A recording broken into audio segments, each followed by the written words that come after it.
शकुंतला 30 वर्षाची होती. दिसायला चिकनी होती, देखणी होती. तिचं लग्न झालेलं होतं. तिचा नवरा एका प्रायव्हेट कंपनीमध्ये काम करायचा. त्याला लाखभर रुपये पगार होता.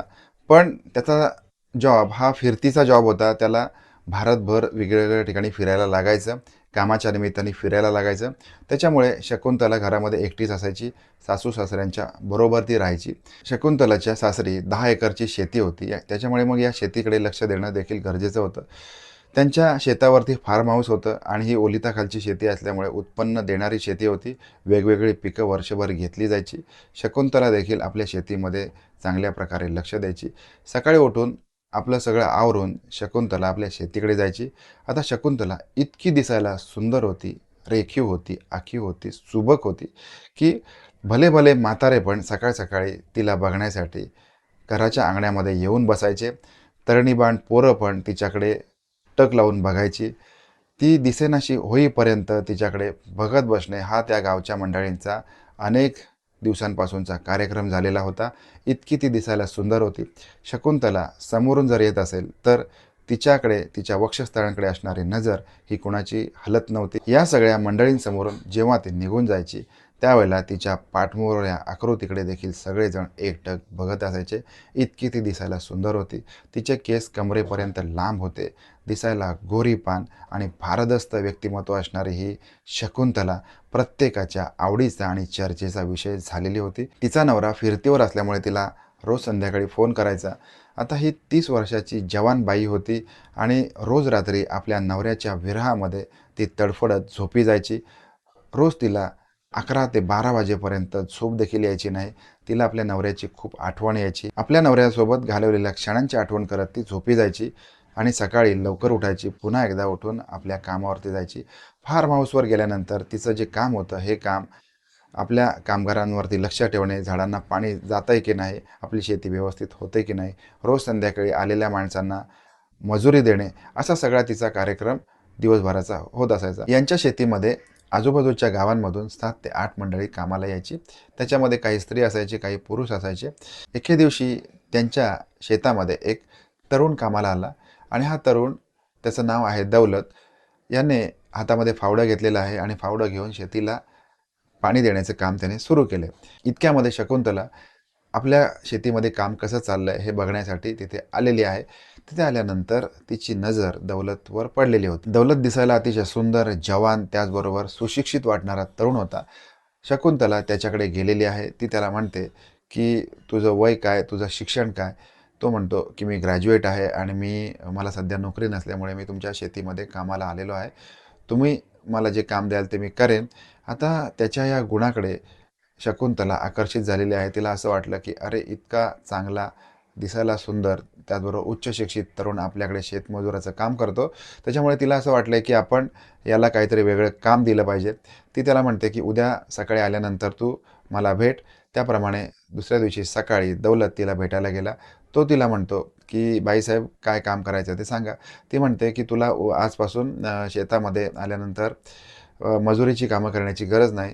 तू या कामगारांवरती लक्ष ठेव, सुपरवायझिंग कर, त्या लोकांचे पगार देणे, या सगळ्या गोष्टींमध्ये तू लक्ष घालत जा."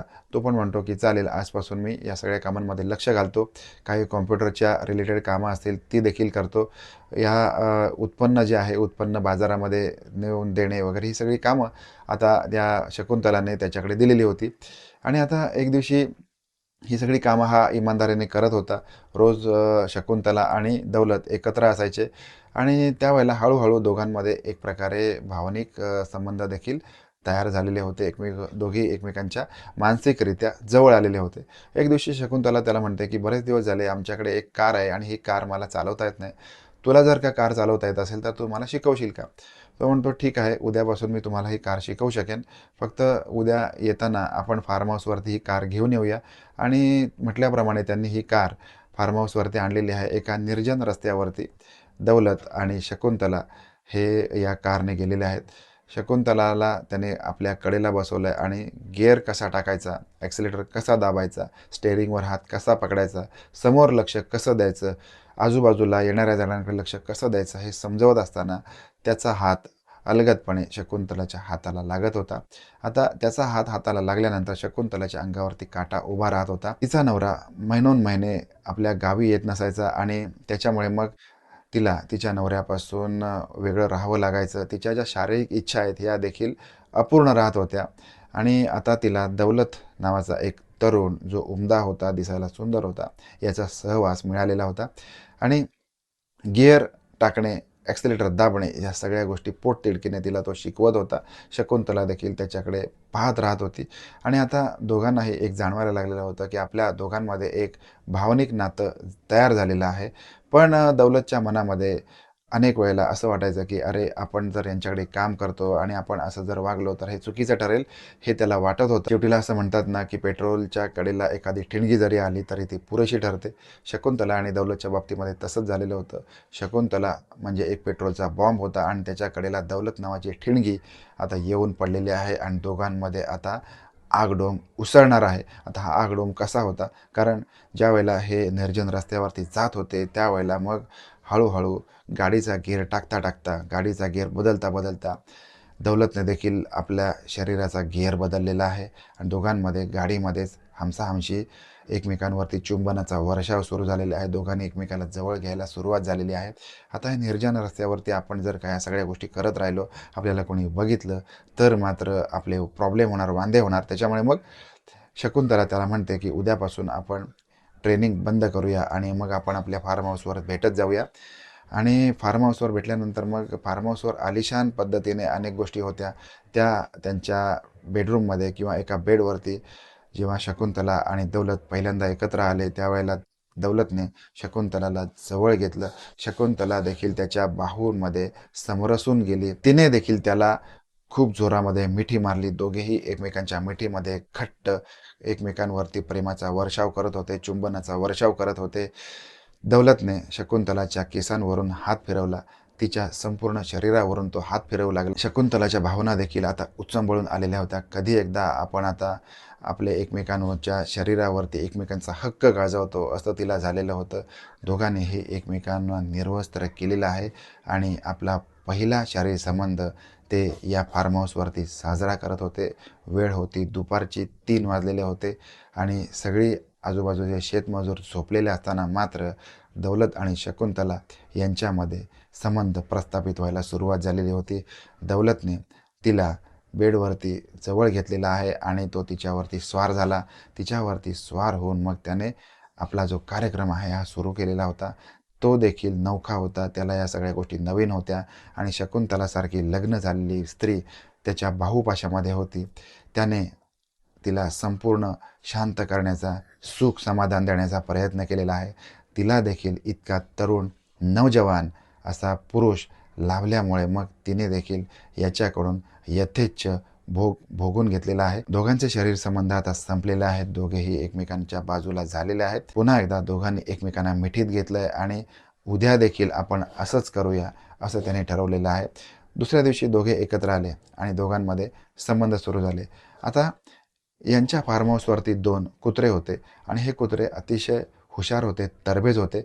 यांचा कार्यक्रम सुरू असताना मात्र हे कुत्रे ऊ अशा प्रकारचा आवाज करायचे आणि एक प्रकारे त्यांच्या समोर असणारे संबंध, रोज आपल्याला जीव खाऊ घालणारे, आपल्यावरती प्रेम करणारे, आपली मालकीण दुसऱ्याच कोणाच्या तरी भाऊपाशामध्ये आहे किंवा यांच्यामध्ये काहीतरी वेगळं चाललेलं आहे, असं या अत्यंत तरबेज आणि हुशार कुत्र्यांना वाटायचं. त्याच्यामुळे ते देखील चलबिचल व्हायचे आणि मग ते त्यांच्या भाषेमध्ये एक प्रकारे ऊ अशा प्रकारचा आवाज काढायचे. शकुंतलाच्या नवऱ्याने आपल्या फार्म हाऊसवरती काही CCTV लावलेले होते आणि अधूनमधून तिचा नवरा आपली जी शेतजमीन आहे, आपली शेती याकडे लक्ष देण्यासाठी मग त्या CCTV लावून तो बघत असायचा. CCTVमध्ये तो ऑब्झर्व्ह करायचा की आपल्या शेतीमध्ये काय चालू आहे. त्यावेळेला एक गोष्ट लक्षात आली की आपल्या फार्म हाऊसच्या आतून आपल्या कुत्र्यांच्या रडण्यासारखा किंवा काहीतरी विचित्र आवाज येतो. त्याच्यामुळे आपल्या कुत्र्यांना कोणी मारत तर नाही ना, किंवा आपल्या कुत्र्यांना कोणी वेगळ्या प्रकारे काही टॉर्चर तर करत नाही ना, असं सगळं वाटायचं. किंवा त्यांनी कुठल्या चोराला बघितलेलं नाही ना, असं त्याला सतत वाटत असायचं. कारण हल्लीच्या काळामध्ये त्याच्या CCTVमध्ये असे आवाज कॅप्चर होत होते, जे कुत्र्याच्या रडण्याचे किंवा कुत्र्यांचा ऊ अशा प्रकारचा आवाज त्याला येत होता. त्यामुळे मग त्याला वाटलं की नक्की काय प्रकार आहे. त्याच्यामुळे मग तो म्हणतो की आपण अजून एक CCTV लावूया. त्याने अजून एक CCTV लावलेला आहे. त्यावेळेला त्या फार्म हाऊसच्या एंट्रन्सवरती असलेल्या CCTVमध्ये त्याला एक गोष्ट लक्षात आली, आपली बायको आणि तिच्यासोबत असणारा एक तरुण हे या फार्म हाऊसमध्ये जातात आणि फार्म हाऊसमध्ये गेल्यानंतर मात्र आपल्या कुत्र्यांचा आवाज येत असतो, असं त्याच्या ही गोष्ट लक्षात आलेली आहे. त्याच्यामुळे मग त्याने एक गोष्ट ठरवली की आपण सरप्राईज द्यायची आणि आपल्या फार्म हाऊसमध्ये काय चालू आहे हे तिथे जाऊन बघायचं असं त्याने ठरवलं आहे. त्याच्यामुळे आपल्या बायकोला किंवा आपल्या घरी न कळवता त्याने तडक आपलं घर गाठलं. घरामध्ये शकुंतला नव्हती. शकुंतला फार्म हाऊसवरती होती. तो फार्म हाऊसवरती गेलेला आहे, दबक्या पावलाने गेलेला आहे आणि ज्या वेळेला दुपारच्या वेळेला यांचे संबंध चालायचे त्याच वेळेला शकुंतलाचा नवरा दबक्या पावलाने फार्म हाऊसच्या जवळ गेलेला आहे. त्यावेळेला कुत्रे देखील आतून आवाज करत होते आणि हलके त्याने फार्म हाऊसमध्ये डोकावून बघितलं आहे. त्यावेळेला त्याला जबर धक्का बसला आहे. त्याला असं दिसलं आहे की आपली बायको शकुंतला एका दुसऱ्याच पुरुषाच्या बाहुपाशामध्ये आहे आणि दोघांमध्ये निर्वस्त्र पद्धतीने कार्यक्रम सुरू आहे. त्याला हे बघून अत्यंत धक्का बसला आहे. त्याच्या पायाखालची जमीन सरकलेली आहे. त्याच्या डोक्याची तिडीक हललेली आहे. पण आपल्या बायकोला काहीच न बोलता तो आपल्या घरी आला आहे. घरी येऊन मग त्याने आराम केला आहे. संध्याकाळी शकुंतला आपल्या घरी गेली आणि मग आपल्या नवऱ्यासोबत लाडाने बोलू लागली. त्यावेळेला तिचा नवरा तिला जाब विचारतो की दिवसभर तू काय करते? ती त्या नवऱ्याला म्हणते की दिवसभर मी शेतीमध्ये असते, शेतीमध्ये काम करते, दमून बघून घरी येते आणि या दोघांमध्ये भांडण होतं. तो तिला म्हणतो की आज मी तुला रंगेहात पकडलेला आहे, त्याच्यामुळे खोटं बोलून उपयोग नाही. ती देखील आपल्या नवऱ्यावरती संताप व्यक्त करते. ती त्याला म्हणते मी तरी काय करू? तुम्ही महिनोन महिने घरापासून गायब असता, माझ्याकडे लक्ष देत नाही. मला काय हवं काय नको याकडे लक्ष देत नसता. मला फक्त तुम्ही पैसे पाठवता. पण हे पैसे घेऊन मी काय करू? मला जे माझी भूक आहे, माझ्या शरीराची भूक आहे, ही मी कुठे भागवू? हे सगळे प्रश्न ती त्याला विचारते. त्याला देखील आपली चूक लक्षात आलेली असते. आता मात्र तो एक गोष्ट ठरवतो की आपण एक काम करायचं, आपण जी आपली आहे ती नोकरी सोडून द्यायची, आपण आपल्या शेतीमध्ये लक्ष द्यायचं, आपण आपल्या बायकोला घरी बसवायचं आणि शेतीचा जो कारभार आहे हा आपण सांभाळायचा. आणि दौलतला देखील तो समज देतो की आम्ही लग्नाचे नवरा बायको आहोत, तू आमच्या संसारामध्ये पडू नकोस, तू तुझं कामधंदा कर, तू चांगला शिकलेला तरुण आहेस. आणि या दौलतसाठीच ज्या कंपनीमध्ये तिचा नवरा काम करत होता त्याच कंपनीमध्ये तो दौलतला एका चांगल्या पगारावरती नोकरी लावून देतो आणि मग आपल्या संसाराकडे लक्ष देतो. अशा प्रकारे ही जी घटना आहे ही घटना खूप बोलकी आहे, आपल्याला बरंच काही शिकवून जाणारी आहे. अशा घटना आपल्या अवतीभोवती देखील घडत असतात. तुम्ही अशा घटना बघितलेल्या आहेत का? ते मला कमेंट बॉक्समध्ये जरूर कळवा. भेटणार आहोत अशाच एखाद्या नवीन घटनेसह. तोपर्यंत काळजी घ्या. धन्यवाद.